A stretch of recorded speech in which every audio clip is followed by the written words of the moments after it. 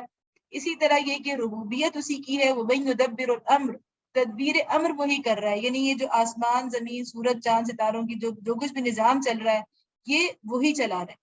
یہاں تک تو وہ بھی مانتے تھے. اور ہمیشہ سے انسانی تاریخ میں یہاں تک خدا کو ماننا اور یہاں تک خدا کو ایک ماننا بھی، ان سب حوالوں سے خدا کو ایک ماننا انسانوں کی اکثریت نے ایک ہی مانا ہے. ٹھیک ہے، ان پہلوؤں سے. اور جنہوں نے ان پہلوؤں سے بھی خدا کا انکار کیا، انہوں نے پھر خدا کا ٹوٹلی یعنی کلی انکار کیا، سرے سے وہ کہتے ہیں کہ خدا ہے ہی نہیں. ٹھیک ہے، تو یہ لوگ بہت کم ہوتے ہیں دنیا کے اندر. جیسے ابھی بھی ہم دیکھیں ایتھیزم کا جو معاملہ ہے، یعنی الحاد، ایتھیزم ہے الحاد یعنی خدا کا کلی انکار. تو وہ دنیا میں اس وقت بھی اگر ہم دیکھیں تو بے شک ہم کہتے ہیں کہ بہت بڑھ رہا ہے، لیکن اگر آپ انسانوں کے اس کے حوالے سے دیکھیں، تناسب کے ریشو کے اعتبار سے دیکھیں تو وہ محدود ہے. زیادہ لوگ خدا کو ماننے والے دنیا میں ہوتے ہیں. تو وہ جو مانتے ہیں، اسی لیے اللہ تعالیٰ کہہ رہے ہیں، وہ کہیں گے فَسَيَقُولُونَ اللَّهُ، وہ کہیں گے کہ ہاں یہ سب کچھ تو اللہ ہی کرتا ہے. یہاں تک اللہ کو مانتے ہیں. اب آگے آئیں کہ کہاں سے مسئلہ شروع ہوتا ہے. فَذَلِكُمُ اللَّهُ رَبُّكُمُ الْحَقُّ، اب اللہ تعالیٰ کہہ رہے ہیں کہ تب تو یہی اللہ تمہارا حقیقی رب ہے، یعنی آگے والی آیات میں کہ پھر اسی اللہ کو تم باقی معاملات میں بھی رب مانو. فَمَاذَا بَعْدَ الْحَقِّ إِلَّا الضَّلَالُ، پھر حق کے بعد گمراہی کے سوا اور کیا باقی رہ گیا. یعنی اگر اس اللہ کو جس میں تم یہ صفات مانتے ہو، اگر تم اس میں باقی چیزیں نہیں مانو گے تو وہ یقیناً تم گمراہی پر ہوگے. فَأَنَّىٰ تُصْرَفُونَ، آخر یہ تم کدھر پھرائے جا رہے ہو. كَذَلِكَ حَقَّتْ كَلِمَةُ رَبِّكَ عَلَى الَّذِينَ فَسَقُوا أَنَّهُمْ لَا يُؤْمِنُونَ. اے نبی صلی اللہ علیہ وسلم دیکھو، اس طرح نافرمانی اختیار کرنے والوں پر تمہارے رب کی بات صادق آ گئی کہ وہ مان کر نہ دیں گے. قُلْ هَلْ مِنْ شُرَكَائِكُمْ مَن يَبْدَأُ الْخَلْقَ ثُمَّ يُعِيدُهُ قُلِ اللَّهُ، ان سے پوچھو تمہارے ٹھہرائے ہوئے شریکوں میں کوئی ہے جو تخلیق کی ابتدا بھی کرتا ہو اور پھر اس کا اعادہ بھی کرے؟ کہو وہ صرف اللہ ہے. ٹھیک ہے، اب یہاں سے پتہ چلا کہ شرک کی یعنی عقیدہ توحید میں جو پہلی نقب لگتی ہے یا شرک جس راستے سے ہوتا ہے وہ کیا ہوتا ہے کہ اللہ تعالیٰ کہتے ہیں کہ تخلیق کی ابتدا جو کرتا ہے وہی پھر اس کا اعادہ کرے گا. یعنی آخرت کا تصور کہ وہی دوبارہ پیدا کرے گا. ایک دن آئے گا کہ دوبارہ تم زندہ کیے جاؤ گے اور دوبارہ زندہ ہونے کے بعد تمہیں جزا اور سزا ہوگی. تو یہ جو انکار آخرت ہے یہ دراصل توحید کے میں پہلا شرک ہے، یا شرک کا ایک پہلو ہے اور توحید کے عقیدے میں پہلی نقب ہے. دراصل اس میں نقب لگانا ہے. اور اس کو آج کل کی زبان میں اسے کیا کہا جاتا ہے؟ انکار آخرت کو. جب آپ آخرت چھوڑ دیتے ہیں کہ جو کچھ ہے بس یہ دنیا کی زندگی ہے، جو کچھ کرنا ہے، جتنے مزے اٹھانے ہیں، جتنے فائدے لینے ہیں اس دنیا میں لے لو، چاہے جائز راستے سے لو یا ناجائز راستے سے، اس لیے کہ اس کے بعد کچھ نہیں ہونے والا. ٹھیک ہے، تو اس کو کہا جاتا ہے مٹیریلزم. تو اس وقت ہم دیکھیں کہ یہ کوئی نئے تصورات نہیں ہیں، یہ کوئی ہم یہ سمجھے کہ یہ 18ویں یا 19ویں صدی کے تصورات نہیں ہیں، یہ اس وقت کے تصورات بھی ہیں. اور یہاں پہ اللہ تعالیٰ کہہ رہے ہیں کہ وہ نہیں، اوپر کیا تھا فَسَيَقُولُونَ اللَّهُ، وہ خود کہیں گے کہ اللہ، لیکن یہاں پہ کہا کہ آپ کہہ دیجئے کہ اللہ، یعنی وہ نہیں کہہ رہے. مشرکین مکہ بھی آخرت کا انکار کرتے تھے، اور آج بھی جو شرک کے اندر شرک کا پہلا راستہ ہے، توحید میں جو پہلی نقب ہے، خواہ وہ ان لوگوں کے اندر ہو جو کہ یعنی ہر طبقے کے اندر جو کہ اپنے آپ کو اہل کتاب کہتے ہیں، یعنی نصارہ یا یہود ہیں، اور وہ کہتے ہیں کہ وہ خدا کو، وہ بھی توحید کے قائل ہے بظاہر. اگر آپ ان کی ڈیفینیشن دیکھیں ان کے ریلیجن کی تو وہ توحیدی مذاہب ہے، لیکن شرک کہاں سے آیا ہے؟ مٹیریلزم کے راستے سے شرک آیا ہے. اور خواہ وہ آج کی امت مسلمہ ہو کہ وہ اللہ کی توحید کو ویسے تو مان رہی ہے اصولی طور پر، لیکن عملی لحاظ سے اس کی جو زندگی ہے مٹیریلزم کے اندر ڈوبی ہوئی ہے. اور ان کا دین ایمان کیا ہے؟ دنیا اور دنیا کے فائدے. وہی کام کرو جس سے آپ کو فوری نقد فائدہ مل رہا ہے، اسی راستے پر چلو جس پہ دنیا جا رہی ہے. جو دنیا کو اپنا خدا بنا لیتے ہیں اور اسی کے پجاری بن جاتے ہیں، اور کسی اس سے برتر کسی چیز کے لیے قربانی دینے کو، اپنی دنیا تباہ کر کے، اپنی دنیا خراب کر کے اللہ کی اطاعت کرنے کو، یا اپنی دنیا خراب کر کے آخرت بنانے کو جو لوگ ایک گھاٹے کا سودا سمجھتے ہیں، تو یہی دراصل مٹیریلزم ہے اور یہی شرک ہے جس کو اللہ تعالیٰ فرما رہے ہیں کہ اس کو کبھی وہ نہیں کہیں گے اپنی زبان سے. تو آپ کہہ دیجئے کہ ہاں یہ شرک ہے. قُلِ اللَّهُ يَبْدَأُ الْخَلْقَ ثُمَّ يُعِيدُهُ فَأَنَّىٰ تُؤْفَكُونَ، کہو وہ صرف اللہ ہے جو تخلیق کی ابتدا بھی کرتا ہے اور اس کا اعادہ بھی، پھر تم یہ کس الٹی راہ پر چلے جا رہے ہو. ٹھیک ہے، تو پہلا گروہ کیا تھا؟ ایتھیزم کا ہم نے دیکھ لیا، جو ٹوٹلی اللہ کا انکار کرتے ہیں، لیکن وہ بہت کم لوگ ہوتے ہیں. زیادہ تر انسانوں کی اکثریت کیا ہے؟ اللہ کو مانتی ہے، توحید کی بھی قائل ہوتی ہے، لیکن توحید میں پھر وہ کس طرح سے اپنے لیے راستے نکالتے ہیں، کس طرح عقیدہ توحید کو بالکل ایک عملی طور پہ اس کو ایک ایسا عقیدہ بنا دیتے ہیں جو صرف کاغذوں میں تو لکھا جا رہا ہے، پڑھا جا رہا ہے، لیکن اس میں ایسے چور دروازے نکال لیتے ہیں جو اس عقیدہ توحید کو بالکل بے فائدہ بنا کے رکھ دیتے ہیں.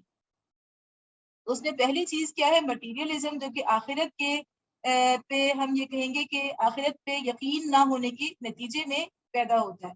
قُلْ هَلْ مِن شُرَكَائِكُم مَّن يَهْدِي إِلَى الْحَقِّ، ان سے پوچھو تمہارے ٹھہرائے ہوئے شریکوں میں کوئی ایسا بھی ہے جو حق کی طرف رہنمائی کرتا ہو؟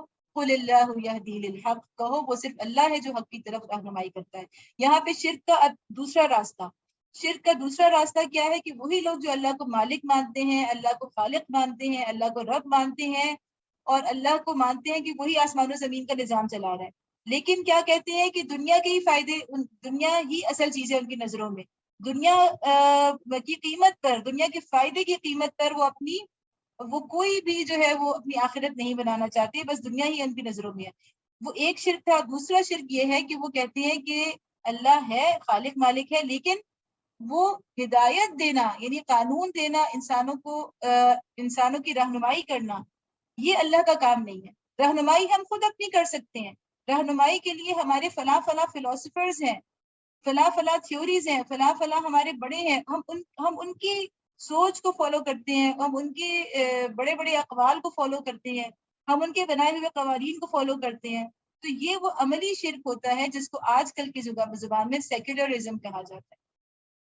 سیکولرزم ایتھیزم نہیں ہے، ٹھیک ہے، یعنی وہ تو کیا ہے، وہ ٹوٹلی اللہ کا انکار ہے. لیکن سیکولرزم یہ ہے، سیکولرزم کا مطلب یہ ہوتا ہے کہ اللہ کو مانو، لیکن اللہ کی اطاعت کا دائرہ صرف اپنی پرائیویٹ لائف تک مانو، کہ میری ذاتی جو نجی زندگی ہے، پرائیویٹ لائف ہے، اس کے محدود سے دائرے میں اللہ کے آگے میں نے جھکنا ہے، اس کے آگے نماز اور کچھ ایسے مراسم عبودیت میں نے ادا کرنے ہیں.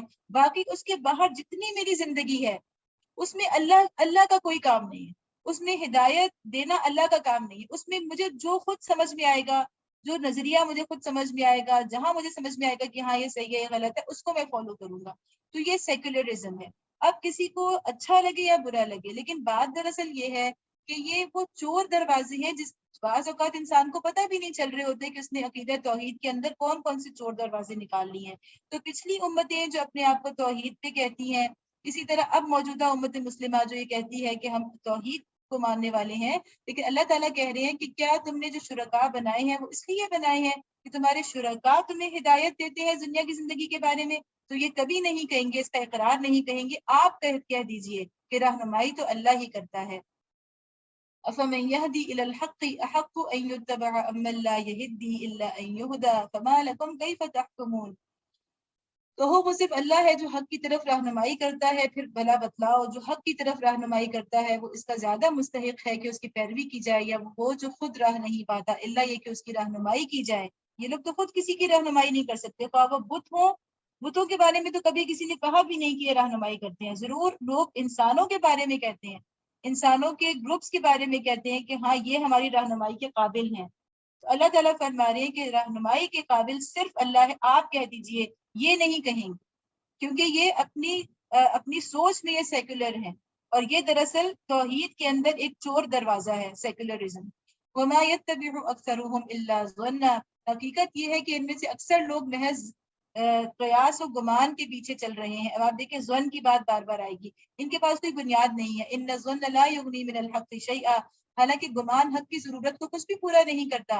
إِنَّ اللَّهَ عَلِيمٌ بِمَا يَفْعَلُونَ، جو کچھ یہ کر رہے ہیں اللہ اس کو خوب جانتا ہے. وما كان هذا القرآن ان يفترى من دون الله ولكن تصديق الذي بين يديه وتفصيل الكتاب لا ريب فيه من رب العالمين. اور یہ قرآن وہ چیز نہیں ہے جو اللہ کی وحی و تعلیم کے بغیر تصنیف کر لیا جائے، مگر بلکہ یہ تو جو کچھ پہلے آ چکا تھا اس کی تصدیق اور الکتاب کی تفصیل ہے. الکتاب یعنی وہ کتاب جو اللہ کے پاس لوح محفوظ میں ہے، اور اسی سے اللہ تعالیٰ نے ساری جتنی بھی کتابیں دی ہیں وہ انہی کی تفصیل ہے. اس میں کوئی شک نہیں کہ یہ فرما روائے کائنات کی طرف سے ہے. تو یہاں پہ آپ دیکھیں کہ ایک طرف ظن ہے، دوسری طرف قرآن ہے، تو ظن اور قرآن کا مقابلہ کیجئے۔ قرآن کی ہم سورس بتا سکتے ہیں، قرآن کے بارے میں ہم بتا سکتے ہیں کہ کس طریقے سے کس بندے پر آیا، کون سا فرشتہ آیا، وہ کہاں سے لایا، پھر ساتھ میں اس کی تصدیق پہلے آنے والی کتابیں الکتاب بھی اس کی تصدیق کر رہی ہے کہ ہمیشہ سے دنیا میں ہدایت کا ایک ہی سر چشمہ رہا، اور اس سر چشمے سے جتنی چیزیں آئی ہیں ان میں اختلاف بھی نہیں پایا جاتا۔ ہم اپنی سورس بتا سکتے ہیں، لیکن جو شرک کر رہے ہیں، خواہ وہ مٹیریلزم والا شرک ہو، خواہ وہ سیکولرزم والا شرک ہو، جو بھی شرک کر رہے ہیں ان کے پاس کوئی بنیاد نہیں ہے، بلکہ وہ صرف ظن کے اوپر کام کر رہے ہیں، گمان کے اوپر چل رہے ہیں۔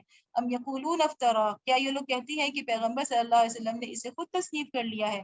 کہو قل فأتوا بسورۃ مثلہ وادعوا من استطعتم من دون اللہ ان کنتم صادقین، کہو اگر تم اپنے اس الزام میں سچے ہو تو ایک صورت اس جیسی تصنیف کر لاؤ، اور ایک خدا کو چھوڑ کر جس کو بلا سکتے ہو مدد کے لیے بلا لو، یعنی تم خود بھی کوشش کر لو، اور جن کو تم خدا مانتے ہو اگر ان کے پاس سے تمہیں یہ ہدایات آئی ہیں، اگر وہ تمہاری رہنمائی کر رہے ہیں تو اپنے خداؤں سے کہو کہ ہمارے خدا کی طرح کی کوئی کلام نازل کر دے۔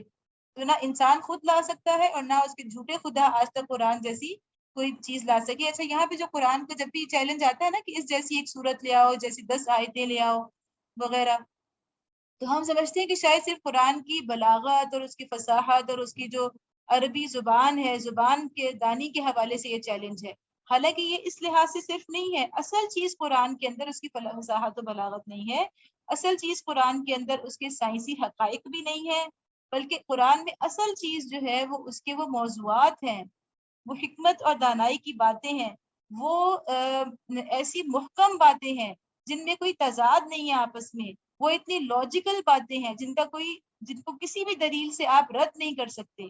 تو اصل بات یہ کہ قرآن جیسے جو یہ چیلنج کرتا ہے تو وہ دراصل اپنے ان آیات جو ہیں ان کے محکم ہونے کو، اس کو اپنے جو ہدایت ہے اس کے اندر اس کو چیلنج کرتا ہے۔ بل كذبوا بما لم يحيطوا بعلمه ولما يأتهم تأويله، اصل یہ ہے کہ جو چیز ان کے علم کی گرفت میں نہیں آئی اور جس کا مآل بھی ان کے سامنے نہیں آیا، یعنی مآل انجام، اس کو انہوں نے خواہ مخواہ اٹکل پچو جھٹلا دیا، یعنی ایسی اندازے سے جھٹلا دیا۔ كذلك كذب الذين من قبلهم فانظر كيف كان عاقبة الظالمين، اسی طرح تو ان سے پہلے کے لوگ بھی جھٹلا چکے ہیں، پھر دیکھ لو ان ظالموں کا کیا انجام ہوا۔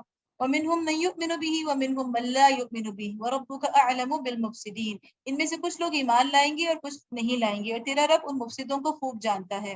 وَإِن كَذَّبُوكَ فَقُلْ لِي عَمَلِي وَلَكُمْ عَمَلُكُمْ، اگر یہ تجھے جھٹلاتے ہیں تو کہہ دے کہ میرا عمل میرے لیے اور تمہارا عمل تمہارے لیے۔ اب یہ والا جو انداز ہے لی عملی وَلَكُمْ عَمَلُكُمْ، یہ مکہ کے آخری دور کی صورتوں کا ہے کہ بس اب بات یعنی ہمارے راستے الگ الگ ہونے والے ہیں۔ انتم بریئون مما اعمل وانا بریء مما تعملون، جو کچھ میں کرتا ہوں اس کی ذمہ داری سے تم بری ہو، اور جو کچھ تم کر رہے ہو اس کی ذمہ داری سے میں بری ہوں۔ ومنہم من، یعنی رسول اللہ صلی اللہ علیہ وسلم نے اپنی دعوت و تبلیغ کا اور حق پہنچانے کا فرض ادا کر دیا، اس کے بعد وہ بری ہیں۔ ومنہم من یستمعون الیک، ان میں سے بہت سے لوگ ہیں جو تیری باتیں سنتے ہیں۔ افانت تسمع الصم ولو كانوا لا يعقلون، مگر کیا تو بہروں کو سنائے گا خواہ وہ کچھ نہ سنتے ہوں۔ یہ اللہ تعالیٰ دراصل نبی صلی اللہ علیہ وسلم کی تسلی کے الفاظ ہیں کہ آپ اپنے آپ کو اتنا غمزدہ نہ کیجئے، کیا آپ بہروں کو سنائیں گے جبکہ وہ کچھ عقل نہ رکھتے ہوں۔ وَمِنْهُمْ مَن يَنظُرُ إِلَيْكَ، ان میں بہت سے لوگ ہیں جو تجھے دیکھتے ہیں۔ أَفَأَنْتَ تَهْدِي الْعُمْيَ وَلَوْ كَانُوا لَا يُبْصِرُونَ، مگر کیا تو اندھوں کو راہ بتائے گا خواہ انہیں کچھ نہ سوچتا ہو۔ کتنا کہنا چاہیے کہ کتنا زور ان آیات کے اندر ہے، اور اللہ کی کتنی زبردست تنبیہ نظر آ رہی ہے اس میں۔ اللہ تعالیٰ کتنی تنبیہ کر رہے ہیں کہ یہ لوگ دیکھتے ہیں اپنے سامنے، تمہاری زندگی ان کے سامنے ہے، تمہاری جو حق جو کلام تم لا رہے ہو اس کی شان اور اس کی عظمت ان کے سامنے ہے، لیکن یہ کسی کو بھی یعنی ان کے اوپر کسی چیز کا اثر نہیں ہوتا۔ تو اس کا مطلب ہے کہ یہ اندھے اور بہرے ہیں۔ ان اللہ لا یظلم الناس شیئا ولکن الناس انفسهم یظلمون، حقیقت یہ ہے کہ اللہ لوگوں پر ظلم نہیں کرتا، لوگ خود ہی اپنے اوپر ظلم کرتے ہیں۔ ویوم یحشرهم کأن لم یلبثوا الا ساعة من النہار یتعارفون بینہم قد خسر الذین کذبوا بلقاء اللہ وما كانوا مهتدین، آج یہ دنیا کی زندگی میں مست ہیں، اور جس روز اللہ ان کو اکٹھا کرے گا تو یہی دنیا کی زندگی انہیں ایسی محسوس ہوگی گویا یہ محض ایک گھڑی بس بھر آپس میں جان پہچان کرنے کو ٹھہرے تھے۔ قد خسر الذين كذبوا بلقاء الله وما كانوا مهتدين، اس وقت تحقیق ہو جائے گا کہ فی الواقع سخت گھاٹے میں رہے وہ لوگ جنہوں نے اللہ کی ملاقات کو جھٹلایا اور ہرگز وہ راہ راست پر نہ تھے. وَإِمَّا نُرِيَنَّكَ بَعْضَ الَّذِي نَعِدُهُمْ أَوْ نَتَوَفَّيَنَّكَ فَإِلَيْنَا مَرْجِعُهُمْ. جن برے نتائج سے ہم انہیں ڈرا رہے ہیں ان کا کوئی حصہ ہم تیرے جیتے جی دکھا دیں یا اس سے پہلے ہی تجھے اٹھا لیں، بہرحال انہیں آنا ہماری ہی طرف ہے. ثُمَّ اللَّهُ شَهِيدٌ عَلَى مَا يَفْعَلُونَ. اور جو کچھ یہ کر رہے ہیں اس پر اللہ گواہ ہے. وَلِكُلِّ أُمَّةٍ رَسُولٌ. ہر امت کے لیے ایک رسول ہے. فَإِذَا جَاءَ رَسُولُهُمْ قُضِيَ بَيْنَهُمْ بِالْقِسْطِ وَهُمْ لَا يُظْلَمُونَ. پھر جب کسی امت کے پاس اس کا رسول آ جاتا ہے تو اس کا فیصلہ پورے انصاف کے ساتھ چکا دیا جاتا ہے اور اس پر ذرہ برابر ظلم نہیں کیا جاتا. وَيَقُولُونَ مَتَىٰ هَٰذَا الْوَعْدُ إِن كُنتُمْ صَادِقِينَ. کہتے ہیں اگر تمہاری یہ دھمکی سچی ہے تو آخر یہ کب پوری ہوگی. اب یہ دیکھیے تین چیزیں اس میں آئی ہیں عذاب کے بارے میں. ایک تو کذبوا بلقاء اللہ فإلینا مرجعهم، یعنی یہ دونوں باتیں یہ کہ وہ آخرت کا انکار کر رہے ہیں، اور دوسری طرف یہ کہ وہ کہہ رہے ہیں متى هذا الوعد، دنیا کے عذاب کے لیے جلدی مچا رہے ہیں. تو چونکہ ان کو آخرت پہ کا یقین ہی نہیں ہے، اللہ تعالیٰ بار بار کہہ رہے ہیں کہ تم یہ میری ملاقات کو جھٹلا رہے ہیں اور یہ اس بات کو جھٹلا رہے ہیں کہ انہیں میری طرف پلٹنا ہے. تو چونکہ انہیں آخرت کا یقین ہی نہیں ہے اس لیے یہ دنیا میں ہی وہ عذاب مانگ رہے ہیں، کہ یہ سمجھتے ہیں کہ ہر چیز کا فیصلہ اس دنیا میں ہونا، اسی لیے یہ عذاب کے لیے جلدی مچا رہے ہیں. اور دوسری اہم بات جس کے اندر وَلِكُلِّ أُمَّةٍ رَسُولٌ، رسولوں پر ایمان کی بنیاد پر دنیا اور آخرت دونوں میں امتوں کے بارے میں فیصلہ کیا جائے گا. یہ ہم مضمون پڑھتے چلے آ رہے ہیں سورۃ الانعام کے اندر کہ دنیا اور آخرت دونوں میں جو فیصلہ ہوتا ہے، دنیا میں بھی کیسے فیصلہ ہوتا ہے، رسالت کی بنیاد پر فیصلہ ہوتا ہے، یعنی جس قوم میں رسول آ جاتا ہے اس پہ حجت پوری ہو جاتی ہے. یہ ہم بار بار پڑھتے آئے. اور پھر جس میں براہ راست جو قوم مخاطب ہوتی ہے تو وہ اس کے اندر پھر اللہ تعالیٰ کا عذاب آ کے رہتا ہے اور حتمی عذاب آگے رہتا ہے. دوسری بات یہ کہ قیامت کے روز بھی رسالت کی بنیاد پر فیصلہ ہوگا. یہ بھی ہم نے پڑھا تھا کہ رسولوں ہی کو اللہ تعالیٰ کھڑا کریں گے اور ان کی امتوں کو ان کے ساتھ لائیں گے. تو دنیا ہو یا آخرت ہو، جو امتوں کا قوموں کا فیصلہ ہونا ہے وہ رسالت کی بنیاد پر ہونا ہے، رسولوں کی بنیاد پر ہونا ہے. اور اس میں ایک بڑی خوبصورت بات یہ بھی ہے، ایک حدیث سے پتہ چلتا ہے کہ صحیح مسلم کی حدیث ہے کہ نبی صلی اللہ علیہ وسلم نے فرمایا تھا کہ ہم اگرچہ سب کے بعد آنے والے ہیں، یعنی ہم آخری امت ہیں، لیکن قیامت کو سب سے آگے ہوں گے اور تمام مخلوقات سے پہلے ہمارا فیصلہ کیا جائے گا. یہاں بھی ہمیں تھوڑا سا تصور کرنا چاہیے کہ جب رزلٹ اناؤنس ہوتا ہے تو سب سے پہلے جس کا ہو جائے تو وہ کچھ اور ہی طرح اس کو مطلب وہ ڈر رہا ہوتا ہے نا، کہ یعنی کچھ لوگوں کا ہو جائے تو کچھ اندازہ ہو جاتا ہے کہ اچھا اس طرح کا رزلٹ آ رہا ہے، تو کچھ انسان تھوڑا سا ریلیکس ہو جاتا ہے. لیکن ایک دم سے سب سے پہلے جس کی باری آ جائے پوچھ گچھ کی اور سوال و جواب کی، تو ظاہر ہے کہ اس کا معاملہ ایک طرح سے سخت بھی ہے، یہ اس کی فضیلت بھی ہے لیکن اس کا معاملہ بہرحال سخت بھی ہے. تو یہ حدیث سے پتہ چلتا ہے کہ امت مسلمہ محمد رسول اللہ صلی اللہ علیہ وسلم کی امت کا سب سے پہلے فیصلہ کیا جائے گا. قُل لَا أَمْلِكُ لِنَفْسِي ضَرًّا وَلَا نَفْعًا إِلَّا مَا شَاءَ اللَّهُ، کہو میرے اختیار میں خود اپنا نفع و ضرر بھی نہیں ہے، سب کچھ اللہ کی مشیت پر موقوف ہے. لِكُلِّ أُمَّةٍ أَجَلٌ، ہر امت کے لیے ایک مہلت کی ایک مدت ہے. اذا جاء اجلهم فلا يستأخرون ساعة ولا يستقدمون، جب یہ مدت پوری ہو جاتی ہے تو گھڑی بھر کی تقدیم و تاخیر بھی نہیں ہوتی. اب یہاں پہ ہمیں تھوڑا سا پھر آپ اس کو ریلیٹ کر لیں، جو موضوع چل رہا ہے نا اصل میں سورہ یونس کا جو بنیادی موضوع ہے اس کو ہم سمجھ لیں. اللہ تعالیٰ نے کہا کہ لکل امت اجل، یعنی امتوں کے بارے میں فیصلے کی دوسری بنیاد، ایک تو رسولوں کی بنیاد پر فیصلہ ہوتا ہے کہ رسول آ گیا جس قوم میں تو اس کا مطلب ہے کہ اب بہرحال اس کا فیصلہ ہو کے رہنا، ٹھیک ہے، اب اس کو بغیر فیصلے کے نہیں چھوڑا جائے گا اس قوم کو. دوسری چیز فیصلے میں کیا چیز ہوتی ہے، بنیاد وہ یہ ہوتی ہے کہ ایک مدت اللہ تعالیٰ نے پہلے سے مقرر کی ہوئی ہے، اور وہ مدت جو قرآن میں آتا ہے نا اجل لکل امت اجل، اس کا مطلب یہ نہیں ہوتا کہ وہ کوئی ٹائم اللہ نے فکس کیا ہوا ہے، بلکہ وہ مدت اس لحاظ سے ہوتی ہے کہ اس قوم کو کس حد تک اخلاقی اور اعتقادی گراوٹ میں جانے کی اجازت ہوگی، کس حد تک یہ برائیوں کی دلدل میں گرے گی، کہاں تک گرے گی تو انہیں پکڑا جائے گا. تو اس کی ایک مدت اللہ کے ہاں ایک چیز ایک لمٹ جو ہے وہ مقرر ہے. اور یہ ہم موضوع پڑھتے چلے آ رہے ہیں پیچھے سے ہم کہ اللہ تعالیٰ پھر ایسی قوموں کو جب ان کا مدت پوری ہو جاتی ہے اور وہ اخلاقی طور پر اس حد تک گر جاتی ہیں کہ وہ پوری دنیا کے لیے جیسے ایک جسم میں پھوڑا ہوتا ہے، پورے جسم کو وہ خراب کرتا ہے، تو اسی طرح جب وہ پورے دنیا کو وہ خراب کرنے لگتی ہیں تو پھر آخر کار اللہ تعالیٰ کسی اور قوم کے ذریعے سے اس کو ہٹا دیتے ہیں. جیسے ہم نے پڑھا تھا کہ وَلَوْلَا دَفْعُ اللَّهِ النَّاسَ بَعْضَهُمْ بِبَعْضٍ لَفَسَدَتِ الْأَرْضُ، تو یہ والا موضوع. اچھا دوسرا ہم جو شروع سے پڑھتے چلے آ رہے ہیں، ہم نے جو توحید میں ہم نے دیکھا کہ کیا موضوع اس صورت کا اصل میں موضوع ہے، وہ یہ ہے کہ توحید کا ایک تقاضا ہم نے دیکھا تھا کہ دنیا اور آخرت میں اعمال کا بدلہ دینا ہے نا. ہم نے جو کہا تھا کہ وہ توحید کا تقاضا ہے کہ اللہ تعالیٰ دنیا اور آخرت میں اعمال کا بدلہ دے، اور توحید کا تقاضا ہے کہ آخرت پر ایمان لایا جائے، اور توحید میں نقب لگانا ہے کہ ہم یہ کہیں کہ مٹیریلزم جو ہم اختیار کریں کہ دنیا ہی سب کچھ ہے. ٹھیک ہے، تو یہاں پہ اللہ تعالیٰ اسی کے بارے میں کہہ رہے ہیں کہ لکل امت اجل، ایک ٹائم ہے، ایک ٹائم ہے، ایک وقت ہے جب کہ آپ کو اعمال کا بدلہ ملے گا. توحید کا دوسرا تقاضا ہم نے کیا پڑھا تھا کہ ہدایت دینا بھی اللہ کا ہی کام ہے، اور جو ہدایت دنیا کی عملی زندگی میں اللہ کو تو مانتا ہے خالق مالک، لیکن عملی زندگی میں پریکٹیکل لائف میں کسی اور سے ہدایت دیتا ہے تو وہ سیکولرزم والا شرک کر رہا ہوتا ہے. تو اس کے لیے اللہ تعالیٰ کیا کہہ رہے ہیں کہ لکل امت رسول، ہدایت کہاں سے لینی ہے؟ تو یہ دونوں طرح کی اس کی شرک کا ابطال ہے، اس میں شرک کی نفی ہے. ہدایت کہاں سے لینی ہے؟ وہ اللہ کے رسولوں سے لینی ہے. قل ارأيتم من اتاكم عذابه بياتا او نهارا ماذا يستعجل منه المجرمون، ان سے کہو کبھی تم نے یہ بھی سوچا کہ اگر اللہ کا عذاب اچانک رات کو یا دن کو آ جائے تو تم کیا کر سکتے ہو؟ آخر یہ ایسی کون سی چیز ہے جس کے لیے مجرم جلدی مچائیں؟ ثم اذا ما وقع آمنتم بی، کیا جب وہ تم پر آ پڑے اسی وقت تم اسے مانو گے؟ آنا وقت کنتم به تستعجلون، اب بچنا چاہتے ہو حالانکہ تم خود ہی اس کے جلدی آنے کا تقاضا کر رہے تھے. ثم قیل للذین ظلموا ذوقوا عذاب الخلد هل تجزون الا بما کنتم تکسبون، پھر ظالموں سے کہا جائے گا کہ اب ہمیشہ کے عذاب کا مزہ چکھو، جو کچھ تم کماتے رہے ہو اس کی پاداش کے سوا اور کیا بدلہ تم کو دیا جا سکتا ہے. وَيَسْتَنْبِئُونَكَ أَحَقٌّ هُوَ، پھر پوچھتے ہیں کیا واقعی یہ سچ ہے کہ جو تم کہہ رہے ہو؟ قُلْ ای وَرَبِّی إِنَّهُ لَحَقٌّ، کہو میرے رب کی قسم یہ بالکل سچ ہے. وَمَا أَنْتُمْ بِمُعْجِزِينَ، اور تم اتنا بل بوتا نہیں رکھتے کہ اسے ظہور میں آنے سے روک دو. یہ بہت ہی ڈرا دینے والی آیت ہے، بہت ہی سخت آیت ہے، جس میں کہ نبی صلی اللہ علیہ وسلم نے تو اللہ نے کہا کہ آپ قسم کھا کے کہیے، یعنی میرے رب کی قسم کی یہ بالکل سچ ہے.